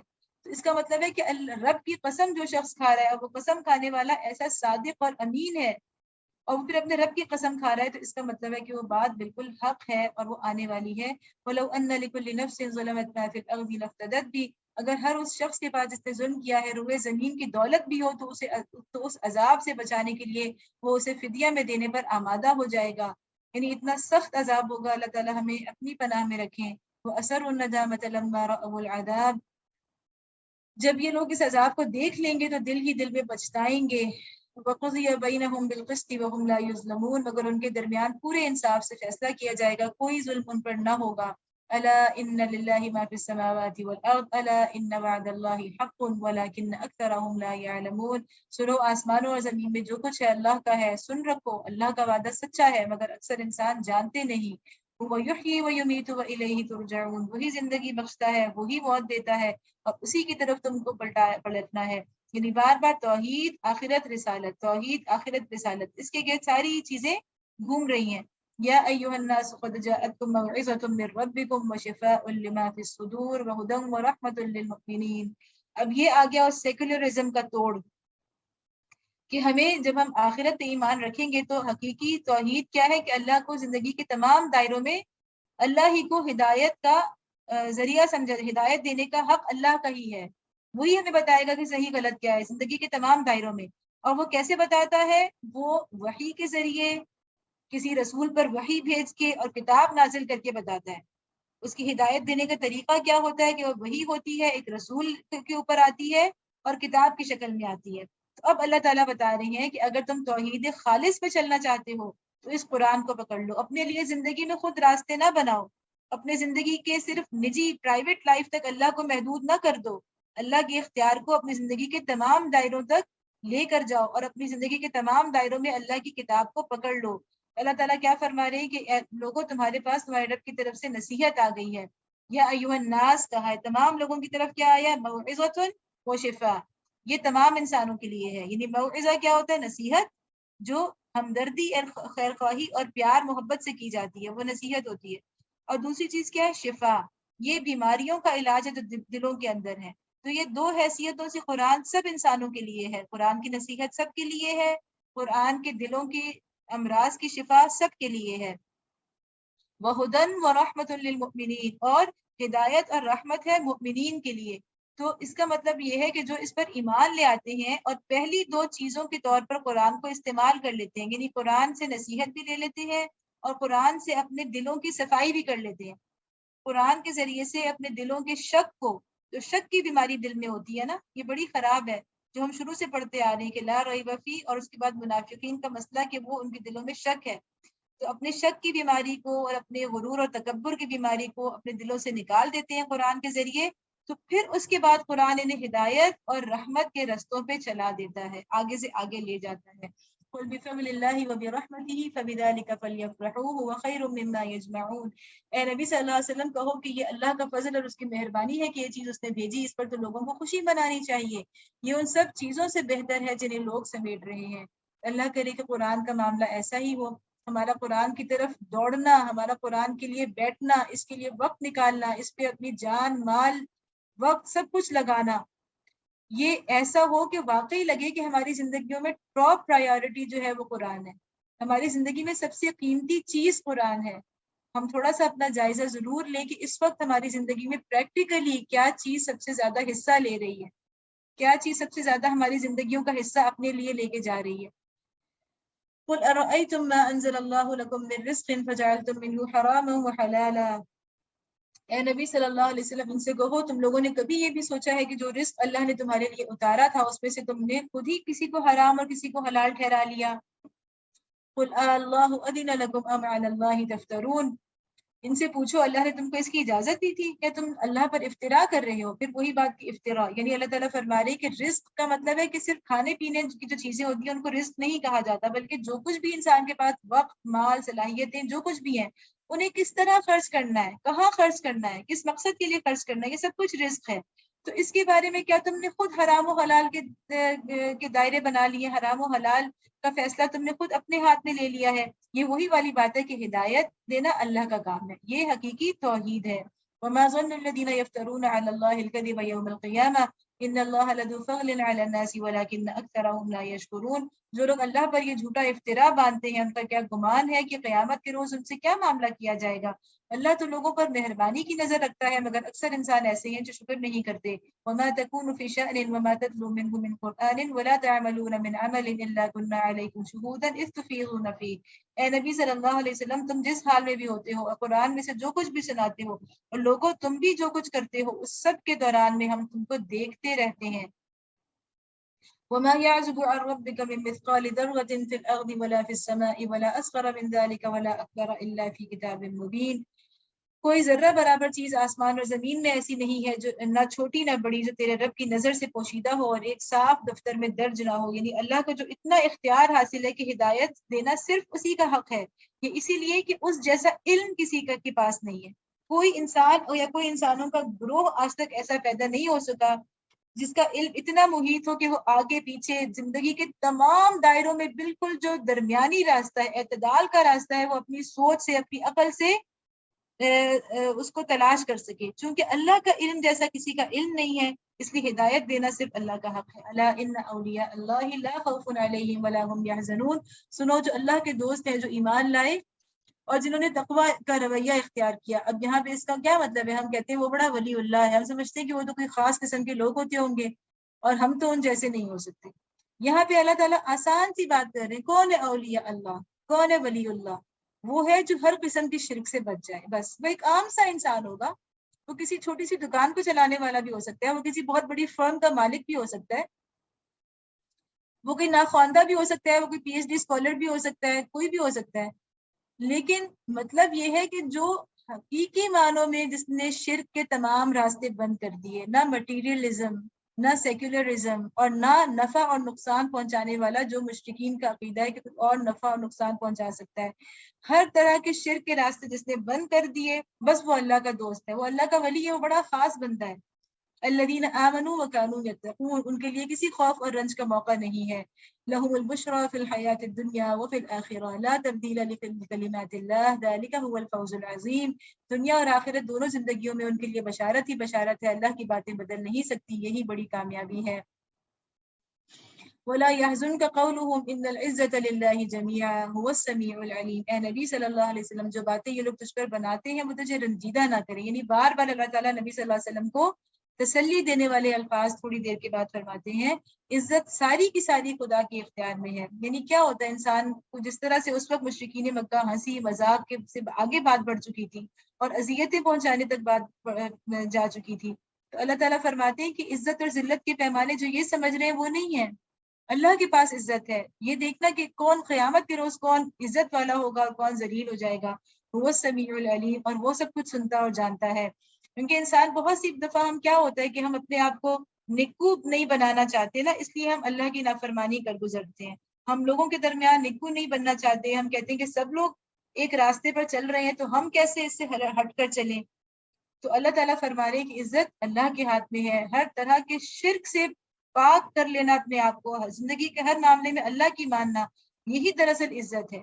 الا ان للہ من فی السماوات ومن فی الارض، آگاہ رہو آسمان کے بسنے والے ہوں یا زمین کے، سب کے سب اللہ کے مملوک ہیں. وما یتبع الذین یدعون من دون اللہ شرکاء، اور جو لوگ اللہ کے سوا کچھ اپنے خود ساختہ شریکوں کو پکار رہے ہیں، وہ ان یتبعون الا الظن وانهم الا یخرصون، وہ نرے وہم و گمان کے پیرو ہیں اور محض قیاس آرائیاں کرتے ہیں. بار بار وہی بات آ رہی ہے کہ گمان، ان کے پاس کوئی سورس نہیں ہے جو یہ دکھا سکیں. هو الذی جعل لكم الليل لتسكنوا فيه والنهار مبصرا ان فی ذلک لآیات لقوم یسمعون. وہ اللہ ہی ہے جس نے تمہارے لیے رات بنائی کہ اس میں سکون حاصل کرو، اور دن کو روشن بنایا، اس میں نشانیاں ہیں ان لوگوں کے لیے جو کھلے کانوں سے پیغمبر کی دعوت کو سنتے ہیں. یہاں پر پھر آپ نے تھوڑا سا ٹھہر کر ایک بات کو اچھی طرح سے سمجھنا ہے، کیونکہ قرآن میں جتنے بھی اس طرح کے دلائل آتے ہیں کہ ہم دیکھتے ہیں اللہ تعالیٰ بار بار کہتے ہیں کہ زمین رات اور دن کا آنا جانا اس پہ تم غور کرو، تو اس سے ہمیں پتہ چلتا ہے کہ آخر کیا اللہ تعالیٰ ہمیں کیا بتانا چاہ رہے ہیں. یعنی ایک طرف ہم سمجھتے ہیں کہ اللہ تعالیٰ کہہ رہے ہیں کہ تم نبی پر یعنی بالغیب ایمان لے آؤ، اور دوسری طرف اللہ تعالیٰ یہ کہہ رہے ہیں کہ تم غور و فکر بھی کرو. تو ہمیں یہ دیکھنا ہے کہ اس وقت تک یعنی ان فی ذلک لآیات لقوم یسمعون، کائنات کے اسرار میں، کائنات میں جتنے بھی یہ سارے نظام میں جتنے بھی راز چھپے ہوئے ہیں، ان میں غور و فکر کرنے کے مختلف طریقے جو انسانوں میں رائج رہے ہیں، اب تک رائج ہیں، وہ کون کون سے ہیں. اور پھر ہم دیکھیں گے کہ اسلام کا یا قرآن کا طریقہ جو ہے وہ کیوں بیسٹ ہے. اللہ تعالیٰ غور و فکر کی دعوت ضرور دیتے ہیں، لیکن وہ غور و فکر کا طریقہ کیا ہونا چاہیے یہ ہمیں قرآن سکھاتا ہے کئی جگہ پر. آپ ایک مقام پر سمجھ لیں گے تو آپ کو ہر مقام پر اس کو پھر سمجھنا آسان ہوگا. ہم یہ دیکھتے ہیں کہ ایک وہ طریقہ ہے غور و فکر کا جو مشرکین کرتے ہیں، ان کا تو سرے سے غور و فکر نہیں ہے، صرف وہم ہے. طرح طرح کے وہم انہوں نے اپنے پالے ہوئے ہیں، اسی سے وہ کائنات کی مختلف جو اجرام فلکی ہیں، کائنات کا جو نظام ہے، اس کی کوئی نہ کوئی وہ مطلب جو لاجک بناتے ہیں تو وہ صرف وہم کی بنیاد پر ہوتی ہے. دوسرا ہم دیکھتے ہیں تارک الدنیا لوگ، یعنی جو یا تو راہب ہوں یا جوگی قسم کے لوگ ہوں، یا دنیا سے آنکھیں بند کرنے کا سبق دینے والے لوگ ہوں، اور کسی گوشے میں بیٹھ کے اللہ اللہ کرنے کا تصور دینے والے لوگ ہوں، خواہ وہ کسی مذہب میں بھی ہوں. یعنی آج اسلام کے اندر بھی ایسے لوگ موجود ہیں جو صوفی ازم کے نام پہ اسلام کو بالکل ایک عملی زندگی سے کاٹ دینا چاہتے ہیں. تو ان کا کیا ہوتا ہے کہ مراقبہ، کہ کیسے آپ نے غور و فکر کرنا ہے، مراقبہ کر کے. اب مراقبہ بھی کوئی حقیقی چیز نہیں ہے، اس کے پیچھے بھی کوئی حقائق نہیں ہوتے. آپ کے کچھ تصورات ہوتے ہیں، اور انہی تصورات کو آپ بہت دیر تک سوچتے ہیں تو آپ کو وہ حقیقت کی شکل میں نظر آنے لگتے ہیں. اچھا، فلسفیوں کا طریقہ کیا ہوتا ہے؟ فلسفی بظاہر تو گمان ہی ہوتا ہے، یعنی وہ ایک گمان، ایک خیال ہی ہوتا ہے، لیکن وہ اس کو الفاظ کے ہیر پھیر سے، اور اس کو اتنا اس میں لفاظی ہوتی ہے، اور اس میں اس طرح کے جو فلسفیانہ جو طریقے ہوتے ہیں، دلائل استدلال ہوتے ہیں، ان کی حقیقت کیا ہوتی ہے کہ وہ دراصل ایک گمان ہوتا ہے، لیکن اس کو وہ عقلی طور پہ ثابت کرنے کی کوشش کر رہے ہوتے ہیں. محض الفاظ کے ہیر پھیر سے اس کو وہ عقلی طور پر ثابت کرنے کی کوشش کرتے ہیں، لیکن اگر آپ اس کی روٹ پہ دیکھیں تو وہ ایک گمان ہی ہے. کیونکہ وجدان کا اکثر جو فلسفی ہیں وہ انکار کرتے ہیں. تو اسی طرح اگر آپ سائنسدانوں کا دیکھیں حال، تو سائنسدانوں ٹھیک ہے کہ وہ لیبارٹری میں جا کے اور وہ چیزوں کو تجربات سے ثابت کرنے کی بات کرتے ہیں، لیکن جہاں بھی ما بعد الطبیعات کی بات آ جاتی ہے، ٹھیک ہے، یعنی کہ اس جو فزیکل جو ورلڈ ہے اس سے اوپر کی بات چلی جاتی ہے، تو پھر ان کے پاس بھی صرف گمان رہ جاتا ہے. اس سے اوپر جہاں روح کی یا جہاں باطن کی بات آ جاتی ہے تو وہاں پہ ان کے پاس کوئی چیز نہیں ہوتی، وہ صرف گمان ہوتا ہے. اس کے برعکس قرآن ہمیں جو سکھاتا ہے غور و فکر کا طریقہ کائنات میں وہ کیا ہونا چاہیے، اس کے لیے اللہ تعالیٰ کہتے ہیں کہ اس کا پہلا اس کے مراحل ہیں، اس کے 2-3 مراحل ہیں۔ سب سے پہلا مرحلہ یہ ہے کہ سنو جن کے پاس علم ہے، ان فی ذلک لآیات لقوم یسمعون، یہ جو نظام کائنات ہے اس میں نشانیاں تو ہیں، آیات ہیں، لیکن کن کے لیے ہیں؟ قوم یسمعون، جو سنتے ہیں۔ کس کو سنتے ہیں؟ انبیاء اور رسول کو سنتے ہیں، ان لوگوں کو سنتے ہیں جو یہ دعویٰ کر رہے ہیں کہ ہمارے پاس علم کی ایک ایسی سورس ہے جو تمہارے پاس نہیں ہے۔ ٹھیک ہے، تو پہلی چیز کیا ہے کہ وہ انبیاء کی باتوں کو سنتے ہیں۔ ایمان بالغیب پہلا سٹیپ ہے، وہ لائیں گے تو آگے غور و فکر ہوگا، وہ اس کو سنتے ہیں، پھر اس کے بعد وہ اللہ کی نشانیوں کو دیکھتے ہیں، کائنات کی نشانیوں کو خوب آپ لیبارٹریز میں بھی جائیں، ہر لحاظ سے، فزکس کے پوائنٹ آف ویو سے، کیمسٹری سے، ہر لحاظ، سائنس کے ہر پہلو سے آپ اس کے اوپر غور و فکر کریں، آیات کو دیکھتے ہیں۔ پھر تیسرے مرحلے پر آپ کیا کریں کہ آپ تجزیہ کریں، آپ سوچیں کہ جو چیزیں سائنس سے ثابت ہو رہی ہیں، یہ جو کائنات کی، ضروری نہیں کہ سائنس کی ہر تھیوری ٹھیک ہو، وہ بعد میں بدل بھی جاتی ہے، لیکن بات یہ کہ جو آثار کائنات سے جو چیز سمجھ میں آ رہی ہے، کیا وہ اور وہ چیز جو پیغمبر بتا رہے ہیں وہ میچ کرتی ہے یا ان میں کوئی اختلاف ہے؟ اگر آپ کو لگے کہ ہاں کائنات سے بھی وہی چیز پتہ چل رہی ہے، کائنات میں غور و فکر سے وہی پتہ چل رہی ہے جس کو انبیاء بیان کر رہے ہیں، تو اس کا مطلب ہے یہ بالکل صحیح تھاٹ پروسیس ہے، یہ بالکل صحیح غور و فکر کا انداز ہے، اور اسی انداز کو اللہ تعالیٰ نے کہا ہے کہ قوم یسمعون، ان لوگوں کے لیے نشانیاں ہیں جو پیغمبروں کی باتوں کو سنتے ہیں، جنہوں نے سرے سے وحی کا انکار کر دیا تو ان کے لیے اللہ کی ان آیات میں نشانیاں نہیں ہیں۔ قالوا اتخذ اللہ ولدا سبحانہ، لوگوں نے کہہ دیا کہ اللہ نے کسی کو بیٹا بنایا ہے، سبحان اللہ، هو الغنی، وہ تو بے نیاز ہے، لہو ما فی السماوات و ما فی الارض، آسمانوں اور زمین میں جو کچھ ہے سب اس کی ملک ہے، ان عندکم من سلطان بہذا اتقولون علی اللہ ما لا تعلمون، تمہارے پاس اس قول کے لیے آخر کیا دلیل ہے؟ کیا تم اللہ کے متعلق وہ باتیں کہتے ہو جو تمہارے علم میں نہیں ہے؟ اس کا مطلب یہ ہے کہ سبحانہ کہا جاتا ہے ہر اس موقع پہ کہ اللہ تو پاک ہے ہر کمزوری سے، اللہ کی پاکی بیان کرنا، اللہ تعالیٰ کی ذات سے ہر کمزوری کو دور کرنا، یہ ہے تسبیح۔ تو سبحانہ کا مطلب ہے کہ اللہ کو ایسی کوئی کمزوری لاحق نہیں ہے کہ جس کے لیے اولاد کی ضرورت ہوتی ہے۔ قل ان الذین یفترون علی اللہ الکذب لا یفلحون، اے محمد صلی اللہ علیہ وسلم کہہ دو کہ جو لوگ اللہ پر جھوٹے افطرا باندھتے ہیں وہ ہرگز فلاح نہیں پا سکتے۔ پھر یفترون کا لفظ آیا، یہ بار بار اس صورت کے اندر آ رہا ہے کہ ان کی باتیں صرف جھوٹ ہے اور گمان ہے۔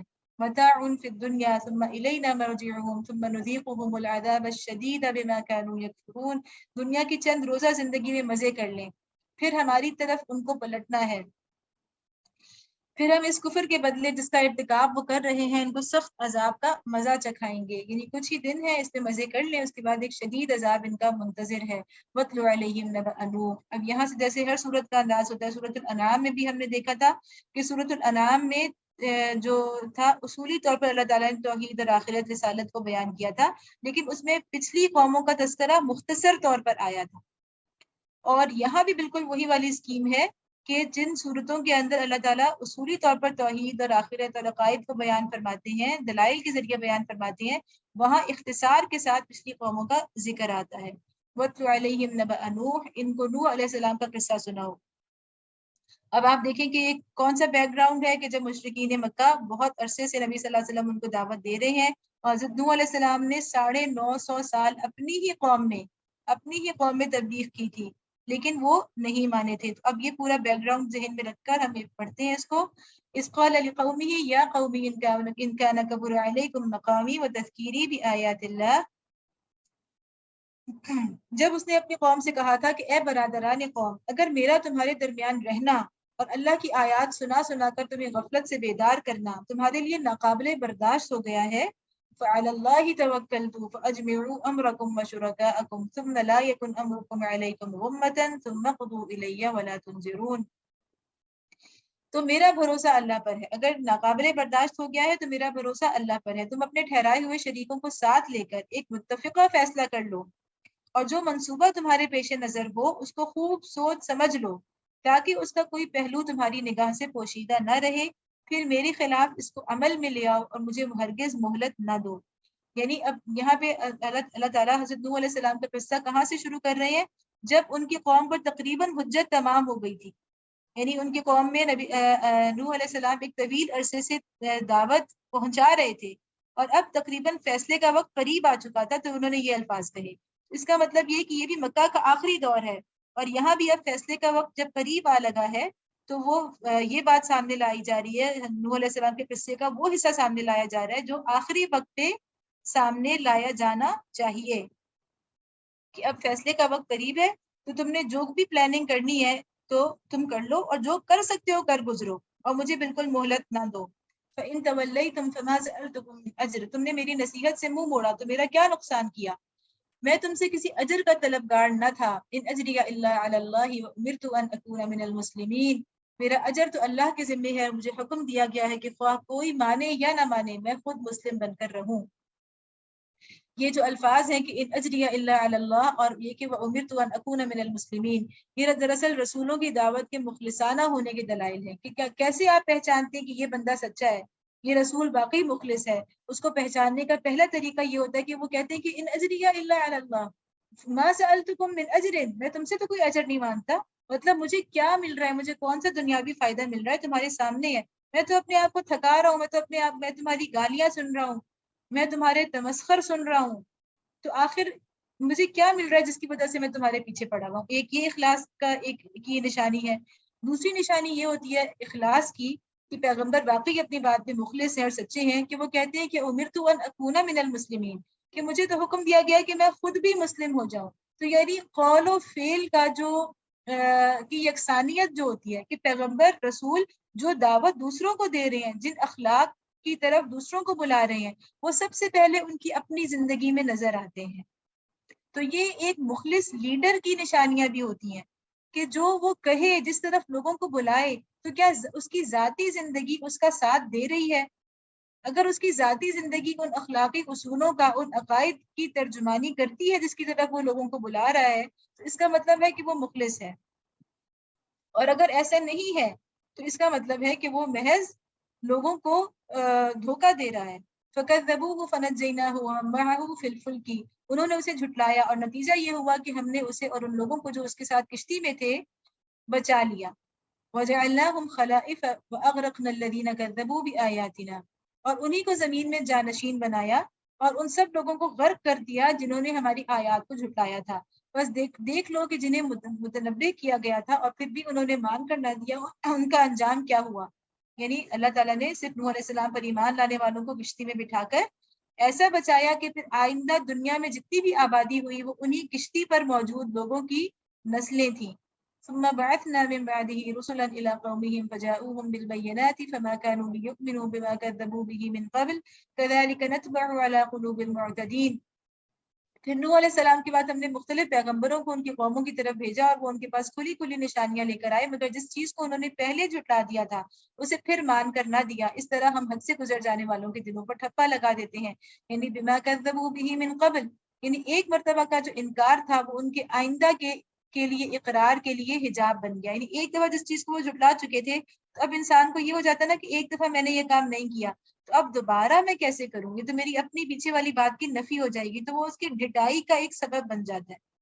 اللہ تعالیٰ ہمیں اس سے بچائے کہ ہم حق کو فوری طور پر ماننے والے ہوں، اور کوئی بھی وجہ ہمیں حق سے جو ہے وہ دور رکھنے والی نہ بنے۔ اپنی کوئی عزت، جیسے اللہ تعالیٰ نے کہا تھا نا کہ اخذت العزت بالاثم، یہ وہی والا معاملہ ہے تقریباً، کہ انسان کو اس کی عزت کا خیال گناہ پر جما دیتا ہے بعض دفعہ، کہ میری رسوائی ہو جائے گی، کہ اچھا پہلے تو تم یہ کرتے تھے اب تم نے یہ کام شروع کر دیا۔ تو یہ عزت جو ہے، اس کی عزت کا خیال، جھوٹی عزت کا خیال دراصل اسے گناہ پر جما دیتا ہے۔ ثم بعثنا من بعدهم موسى وهارون الى فرعون وملئه بآياتنا فاستكبروا وكانوا قوما مجرمين، پھر ان کے بعد ہم نے موسیٰ علیہ السلام اور ہارون علیہ السلام کو اپنی نشانیوں کے ساتھ فرعون اور اس کے سرداروں کی طرف بھیجا، مگر انہوں نے اپنی بڑائی کا گھمنڈ کیا اور وہ مجرم لوگ تھے۔ اب یہ موسیٰ علیہ السلام کی بات شروع ہو گئی کہ فرعون کے پاس وہ گئے، فَلَمَّا جَاءَهُمُ الْحَقُّ مِنْ عِنْدِنَا قَالُوا إِنَّ هَذَا لَسِحْرٌ مُبِينٌ، اور جس طرح اصل میں موسیٰ علیہ السلام اپنی قوم کو یعنی بنی اسرائیل کو فرعون کی غلامی سے نکالنے ہی والے تھے جبکہ یہ بات ہو رہی ہے، اسی طرح اب نبی صلی اللہ علیہ وسلم بھی اپنی قوم کو مکہ کے لوگوں کے ظلم سے نجات دلا کر اور ہجرت مدینہ کا حکم دینے ہی والے تھے. تو جو بیک گراؤنڈ میں جو وہ چل رہا ہوتا ہے اور جو مماثلت ہوتی ہے قرآن کی آیات میں، اس کو ضرور ہم مد نظر رکھیں تاکہ ہمیں قرآن کی آیات کا صحیح طور پر فہم حاصل ہو سکے. فلما جاءهم الحق من عندنا قالوا ان هذا لسحر مبين. بس جب ہمارے پاس سے حق ان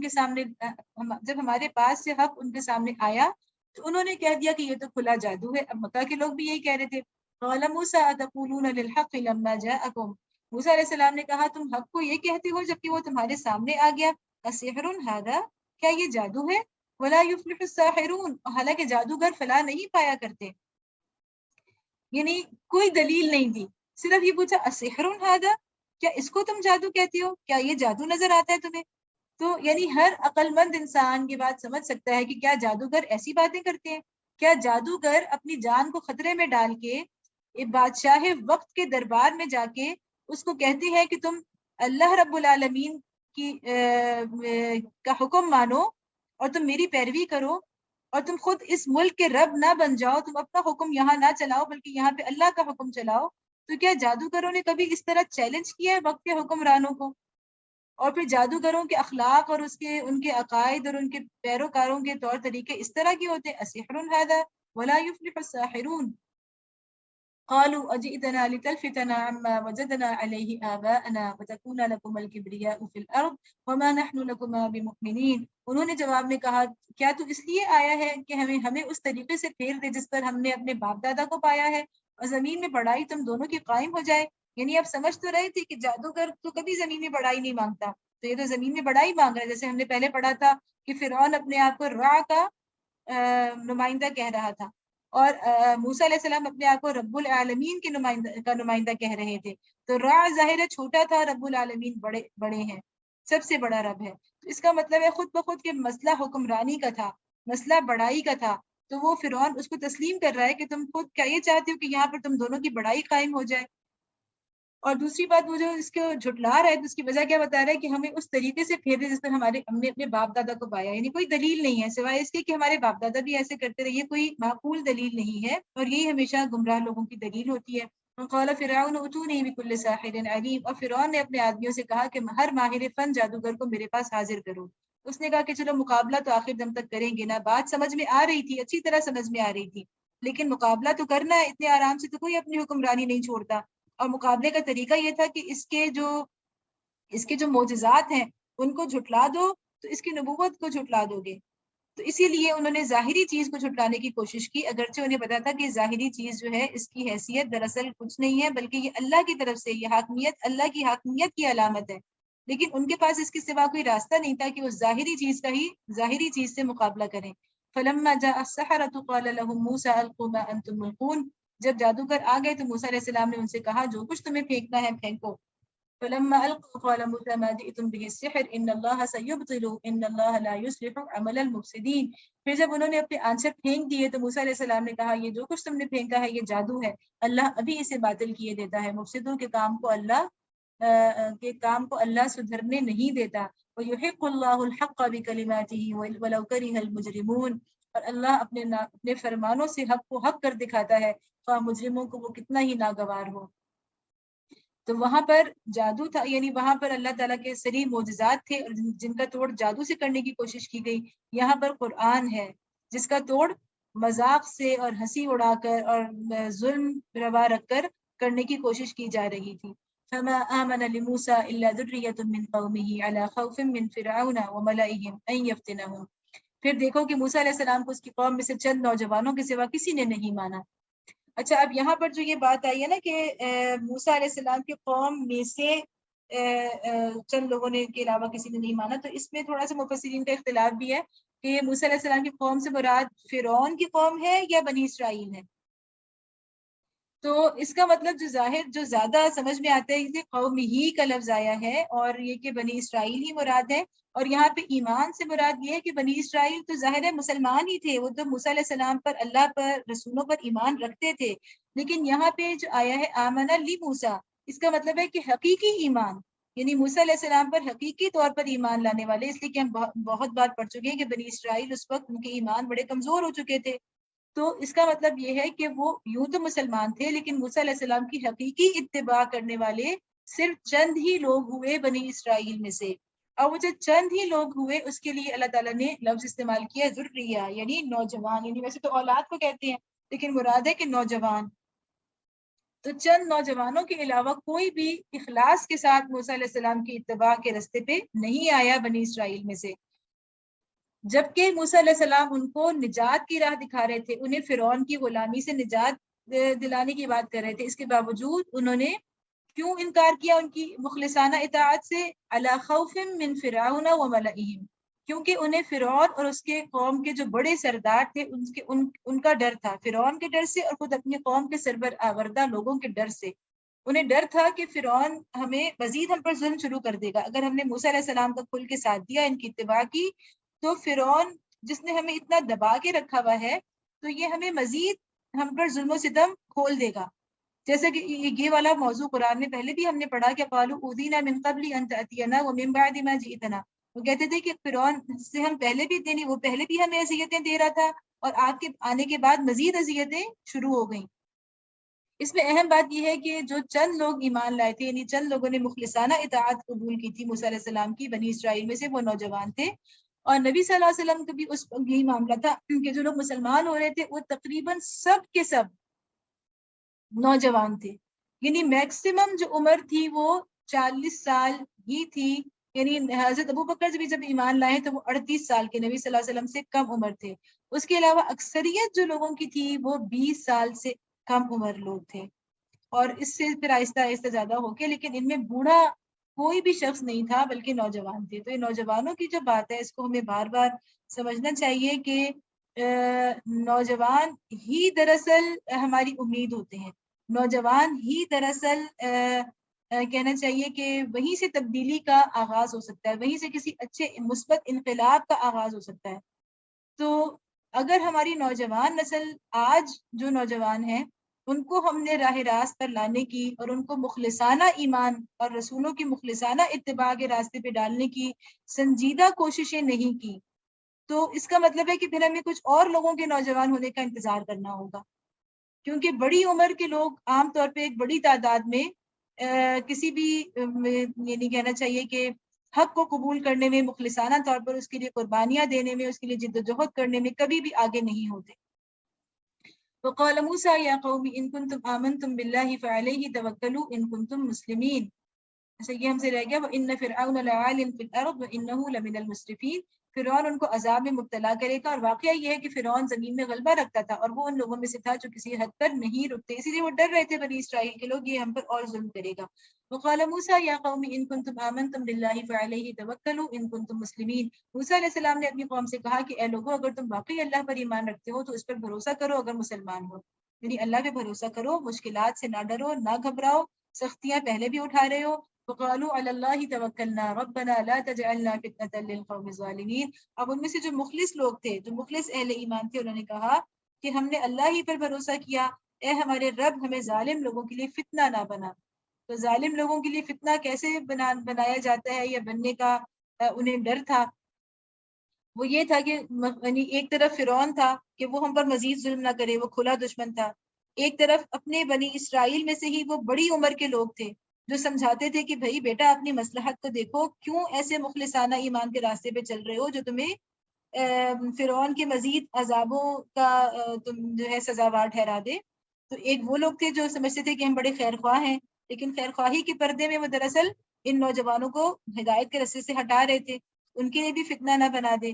اور تیسرا یہ کہ کچھ لوگ ہوتے ہیں جو بالکل تماشائی ہوتے ہیں، جو دیکھ رہے ہوتے ہیں کہ بھئی کون جیتتا ہے کون ہارتا ہے، غیر جانبدار اپنے آپ کو کہتے ہیں۔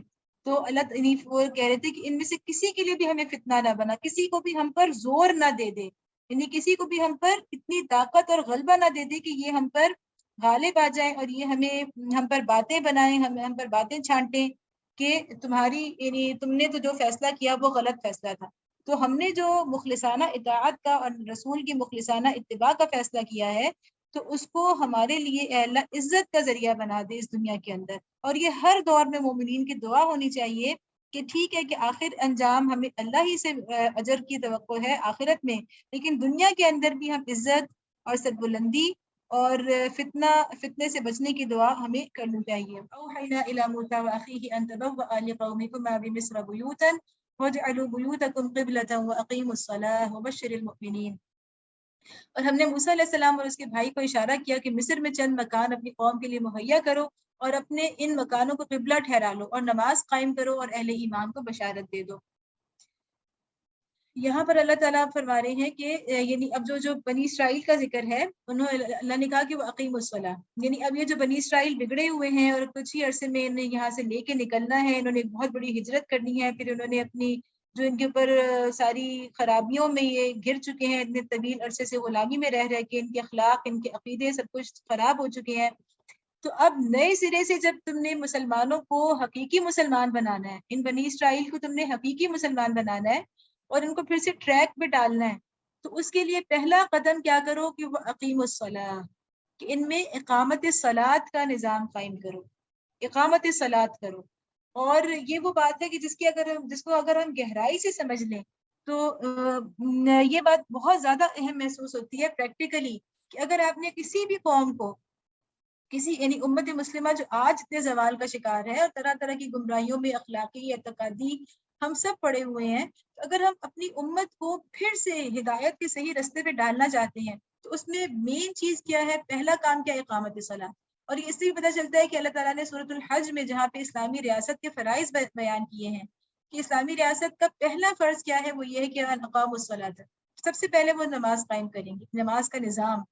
تو اگر ہم اس اقامت صلاۃ کو اس کی وسعت کے ساتھ سمجھ لیں کہ یہ پورا ایک فلسفہ ہے اقامت صلاۃ کا، پورا ایک نظام ہے اقامت صلاۃ کا، تو اس سے ہمیں پتہ چلے گا کہ مسلمانوں کی ذہنی، اعتقادی، عملی، اخلاقی تربیت میں اقامت صلاۃ کا کتنا بڑا کردار ہے، کہ ہمارے تعلیمی اداروں کے اندر سب سے پہلے نماز کا نظام قائم ہو جائے اپنی پوری یعنی بھرپور انداز میں. اس کے بعد ہمارے جمعے کے خطبے ان کی ایک اہمیت بن جائے، ایسے لوگ ہمارے ہاں خطیب آ جائیں جو کہ مسلمانوں کو موجودہ حالات اور موجودہ زمانے کے مطابق ان کی رہنمائی کر سکیں. اور اس میں ساری چیزیں ہیں کہ ہمیں ہر طرح سے اقامت صلاۃ کو اگر ہم اپنے معاشرے کا ایک بنیادی اصول بنا لیں تو یہ ایک کہنا چاہیے کہ اہم سنگ میل ہو سکتا ہے مسلم امہ کی تربیت میں. تو یہی چیز اللہ تعالیٰ نے موسیٰ علیہ السلام کو بھی کہی تھی کہ اقامت صلاۃ سے ان کی تربیت کا آپ کام شروع کریں. وقال موسیٰ ربنا انک آتیت فرعون وملأه زینة واموالا فی الحیاة الدنیا ربنا لیضلوا عن سبیلک. موسیٰ علیہ السلام نے دعا کی کہ اے ہمارے رب، تو نے فرعون اور اس کے سرداروں کو دنیا کی زندگی میں زینت اور اموال سے نواز رکھا ہے، اے رب کیا یہ اس لیے ہے کہ وہ لوگوں کو تیری راہ سے بھٹکائیں؟ ربنا اطمس على اموالهم واشدد على قلوبهم فلا يؤمنوا حتى يروا العذاب الالم. اے رب ان کے مال غارت کر دے اور ان کے دلوں پر ایسی مہر کر دے کہ ایمان نہ لائیں جب تک کہ دردناک عذاب نہ دیکھ لیں. اب یہ وہ اس وقت کی دعا ہے موسیٰ علیہ السلام کی جب وہ ساری چیزیں گزر چکی تھی. تقریباً 40 سال موسیٰ علیہ السلام نے فرعون کی قوم کو دعوت دی تھی، لیکن جب بالکل آخر کی وقت آ گیا، وہ ان کو پتہ چل گیا کہ ابھی ہدایت پہ نہیں آنے والے، تب یہ دعا کی. یعنی یہ دعا ہمیشہ پیغمبر رسول جو ہوتے ہیں وہ آخری وقت میں کرتے ہیں. تو یہاں پہ اہم بات یہ ہے کہ موسیٰ علیہ السلام کیا کہہ رہے ہیں کہ زینتم اموالن، کہ فرعون کو اور اس کے سرداروں کو اے اللہ تو نے جو زینت اور اموال، دنیا کی اتنی زبردست ہارڈ واٹ، اتنی رنگینیاں اور اتنی اٹریکشن اور اتنا مال و دولت، یہ سب کچھ دیا ہوا ہے تو اس لیے کہ یہ لوگوں کو گمراہ کر دے. اب اس کا مطلب یہ ہے کہ ایک طرف پیغمبروں کے پاس، رسولوں کے پاس کیا ہوتا ہے؟ رسولوں کے پاس سب سے بڑی سچائی ہوتی ہے دنیا کی، جس کو وہ بالکل دلیل کے ساتھ دنیا کے سامنے پیش کر رہے ہوتے ہیں، اور ان کے پاس جو دلائل ہوتے ہیں ان کا توڑ کسی کے پاس نہیں ہوتا. عقلی طور پر کوئی انہیں ان کا رد نہیں کر سکتا، اخلاقی لحاظ سے ان اخلاقی اصولوں کا کوئی توڑ نہیں ہوتا. یہ سب کچھ رسولوں کے پاس ہوتا ہے، لیکن بات کیا ہے کہ انسان جو ہے وہ کتنی بھی اچھی چیز ہو عقلی لحاظ سے، اخلاقی لحاظ سے، لیکن انسان اٹریکٹ کس طرف ہوتا ہے؟ زینت اور اموال کی طرف ہوتا ہے. اب اس طرف بے شک نہ کوئی دلیل ہے، نہ کوئی لاجک ہے، نہ کوئی حق بات ہے، نہ کوئی اچھے اخلاقی اعلیٰ اصول ہیں، نہ کوئی اعلیٰ زندگی کے مقاصد ہیں، لیکن کیا ہے؟ بس اٹریکشن ہے، دنیا اور اس کی پوری رنگینیاں، کھانا پینا، بھرے ہوئے کہنا چاہیے کہ آج کل تو آپ دیکھیں تو کیا ایک چیز بن گئی ہے کہ ہم یعنی جو بڑے بڑے مالز ہیں، بڑے بڑے بازار ہیں، اب تو یہ ہمیں لگتا ہے کہ دنیا اس طرح چھا گئی ہے کہ اگر آپ بازار نہ بھی جائیں تو بازار خود 24 گھنٹے آپ کی انگلیوں کے ٹپس پر ہوتا ہے، فنگر ٹپس کے اوپر ہوتا ہے کہ آپ کچھ دیکھنے بیٹھتے ہیں اور دنیا جو ہے وہ اپنی پوری رنگینیوں کے ساتھ آپ کے سامنے ہوتی ہے۔ تو زینت اور اموال، خوبصورتی، آرائش اور لذتیں اور اس میں تنوع، طرح طرح کی چیزیں، ایک کھانا کھایا ایک ریسٹورینٹ کا کھا لیا تو اب دوسرے کا، اب ایک برانڈ کا کپڑا استعمال کر لیا تو دوسرے کا، اور اموال۔ تو اصل میں بات کیا ہوتی ہے کہ جو لوگ یعنی گمراہی جو ہوتی ہے وہ کسی حق کے راستے سے نہیں آتی، وہ کسی دلیل کے راستے سے نہیں آتی، وہ کسی اخلاق یا عقل کے راستے سے نہیں آتی، وہ صرف زینت اور اموال کے راستے سے آتی ہے گمراہی۔ تو اسی بات کو ہمیں سمجھنا ہے کہ گمراہی کے جو رستے ہیں وہ دراصل یہ ہیں۔ تو انسان کو اللہ نے جو عقل دی ہے، انسان کو جو اخلاقی برتری دی ہے، جو اس کو علمی برتری دی ہے فرشتوں کے اوپر، جو اشرف المخلوقات بنایا ہے، تو انسان کو کم از کم اتنی عقل استعمال کرنی چاہیے کہ وہ اس طرف نہ جائے جو صرف بظاہر ایک چکا چوند ہے، بلکہ اس طرف جائے جہاں پہ دلیل ہے، جہاں پہ لاجک ہے، جہاں پہ حق ہے، جہاں پہ سچ ہے، جس کی کوئی بنیاد ہے۔ قال قد اجیبت دعوتکما فاستقیما ولا تتبعان سبیل الذین لا یعلمون۔ اللہ تعالیٰ نے جواب میں فرمایا تم دونوں کی دعا قبول کی گئی، ثابت قدم رہو اور ان لوگوں کی طریقے کی ہرگز پیروی نہ کرو جو علم نہیں رکھتے۔ وجاوزنا ببنی اسرائیل البحر فاتبعهم فرعون وجنوده بغیا وعدوا، اور ہم بنی اسرائیل کو سمندر سے گزار لے گئے، پھر فرعون اور اس کے لشکر ظلم اور زیادتی کی غرض سے ان کے پیچھے چلے۔ حتى إذا أدركه الغرق قال آمنت أنه لا إله إلا الذي آمنت به بنو إسرائيل وأنا من المسلمين۔ حتیٰ کہ جب فرعون ڈوبنے لگا تو بول اٹھا میں نے مان لیا کہ خداوند حقیقی اس کے سوا کوئی نہیں ہے جس پر بنی اسرائیل ایمان لائے، اور میں بھی سر اطاعت جھکا دینے والوں میں سے ہوں۔ یعنی اپنے آخری وقت پر فرعون نے ایمان لے آئے۔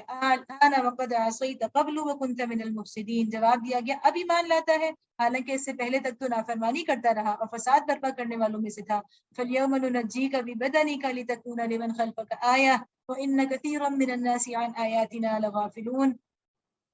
اب تو ہم صرف تیری لاش ہی کو بچائیں گے تاکہ تو بعد کی نسلوں کے لیے نشانی عبرت بنے، اگرچہ بہت سے انسان ایسے ہیں جو ہماری نشانیوں سے غفلت برتتے ہیں۔ اور اللہ تعالیٰ کا یہ دعویٰ سچا ہے۔ فرعون کی لاش آج تک ہمیں معلوم ہے کہ قاہرہ کے میوزیم کے اندر موجود ہے، اور اس کے اوپر سے جب کچھ عرصہ پہلے ہٹائی گئی تھی جو اس کے اوپر جو کچھ وہ پٹی یا جو اس کے چیزیں لگی ہوئی تھی اس کو محفوظ کرنے کے لیے ممی کے اوپر، تو اس کے اندر سے اس کی لاش ہی پتہ چلا کہ اس کے اوپر نمک کی بہت موٹی تہ تھی اس کی لاش کے اوپر۔ اس کا مطلب ہے کہ اس سمندر میں غرق ہونے کی علامات اس کے جسم پر، اس کی لاش پر موجود تھی۔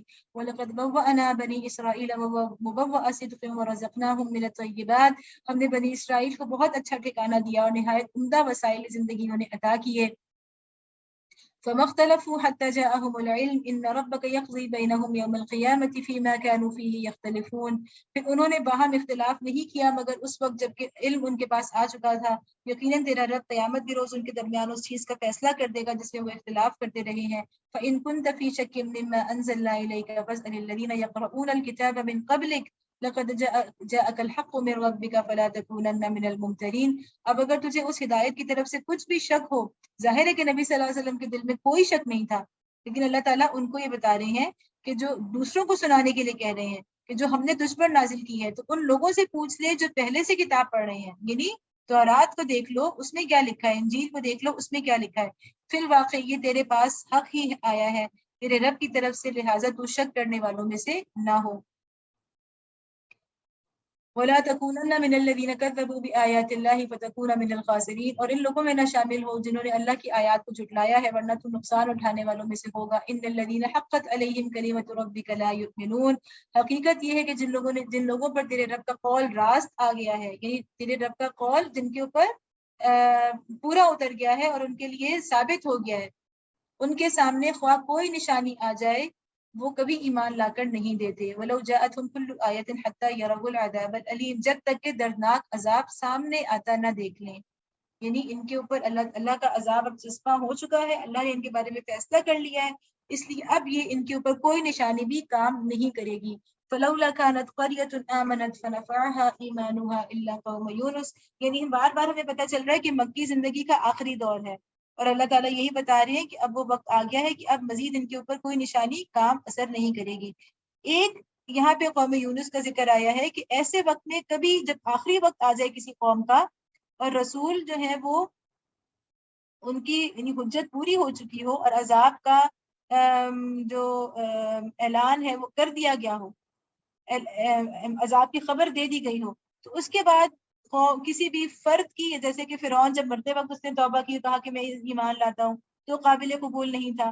اسی طرح کوئی قوم جس کی جو عذاب کا جس سے وعدہ کر لیا جائے، اس کے بعد عذاب کا اعلان کر دیا جائے، تو اس کے بعد اس کی توبہ قبول نہیں ہوتی۔ لیکن اس سے صرف ہمیشہ زندگی، یعنی پوری تاریخ میں صرف ایک قوم کو اس سے استثناء ملی تھی، اور وہ قوم تھی یونس علیہ السلام کی قوم۔ پھر کیا ایسی کوئی مثال ہے کہ ایک بستی عذاب دیکھ کر ایمان لائی ہو اور اس کا ایمان اس کے لیے نفع بخش ثابت ہوا ہو؟ لما آمنوا کشفنا، یونس علیہ السلام کی قوم کے سوا اس کی کوئی نظیر نہیں۔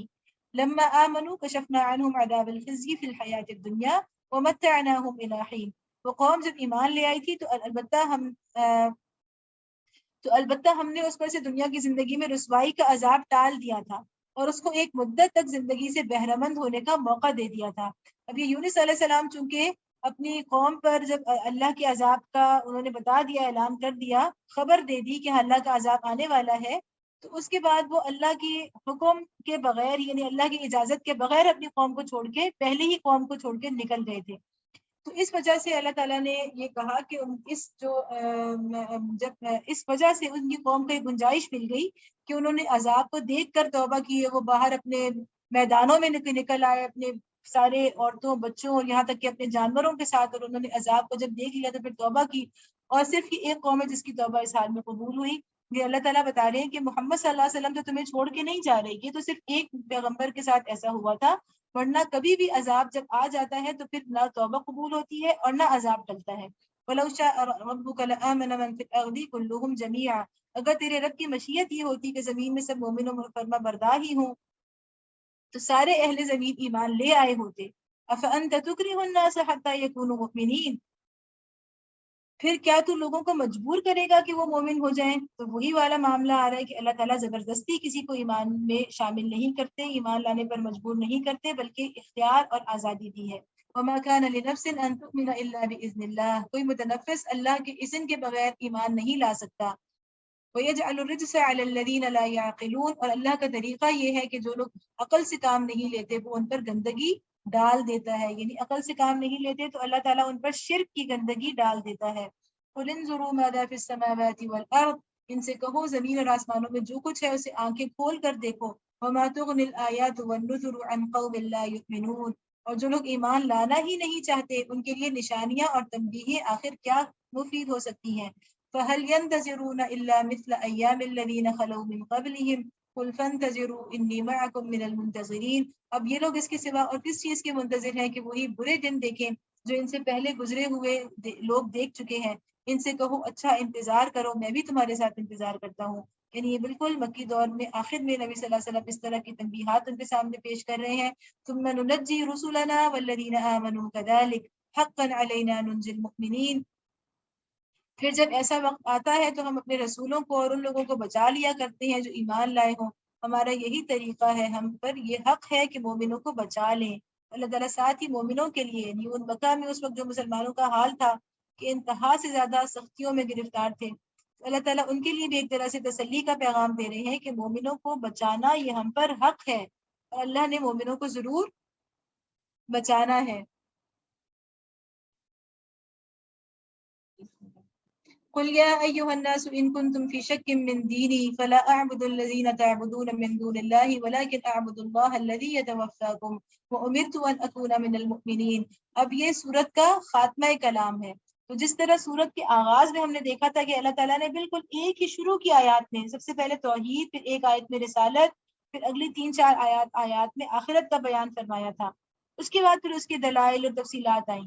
اسی طرح جب سورت ختم ہونے لگتی ہے تو اللہ تعالیٰ سمیٹ کر پھر وہ ساری سورت کا جو خلاصہ ہوتا ہے، توحید، آخرت، رسالت، وہ سب کچھ اللہ تعالیٰ پھر سے پیش کر دیتے ہیں۔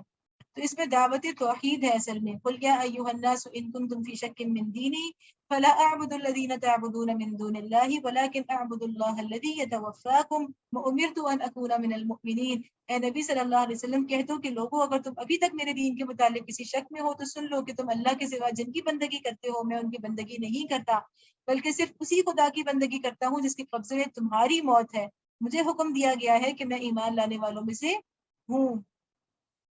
یعنی اس کا مطلب یہ کہ سب سے پہلے کیا کہا گیا یتوفاکم کہ جس کے قبضے میں تمہاری موت ہے. میں اس کی بندگی کرتا ہوں جس کے قبضے میں تمہاری موت ہے. یہ نہیں کہا کہ جس کے قبضے میں میری موت ہے کیونکہ کوئی انسان بھی مشرکین بھی یہ نہیں جھٹلا سکتے کہ ہم اپنی موت کے خود مختار ہیں.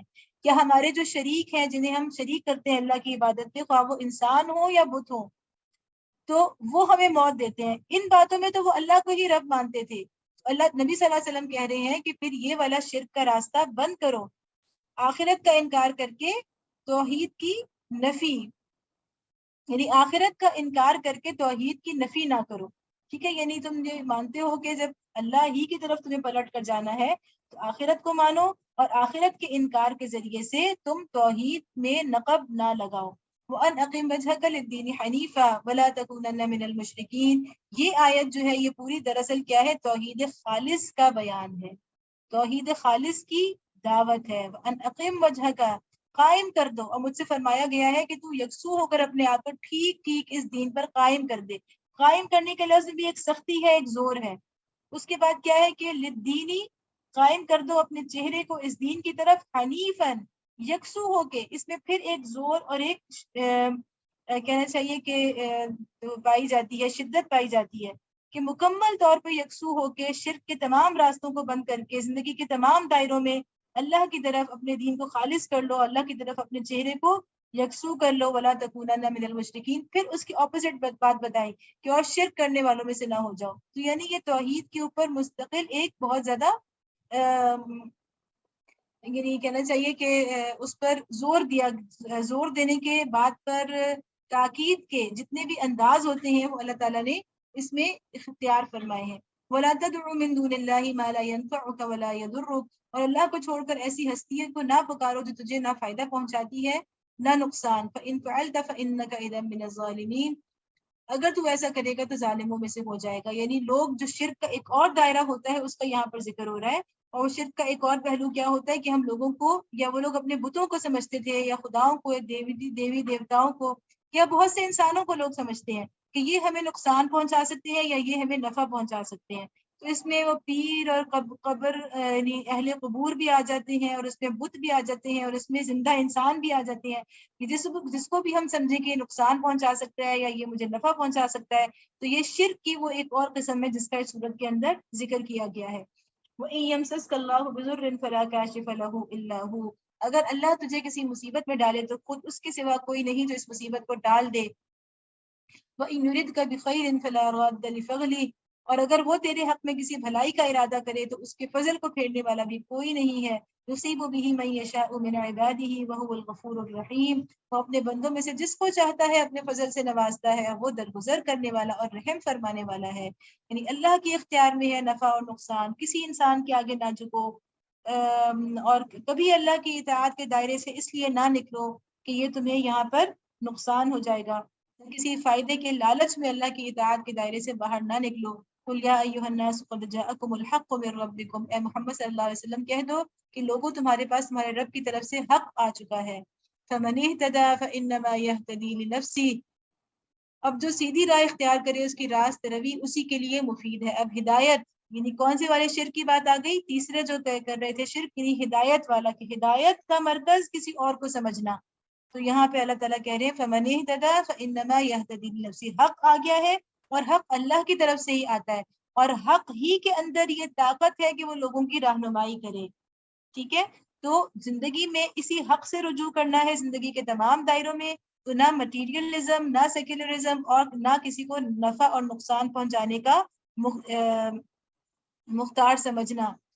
ومن ضل فإنما يضل عليها وما أنا عليكم بوكيل.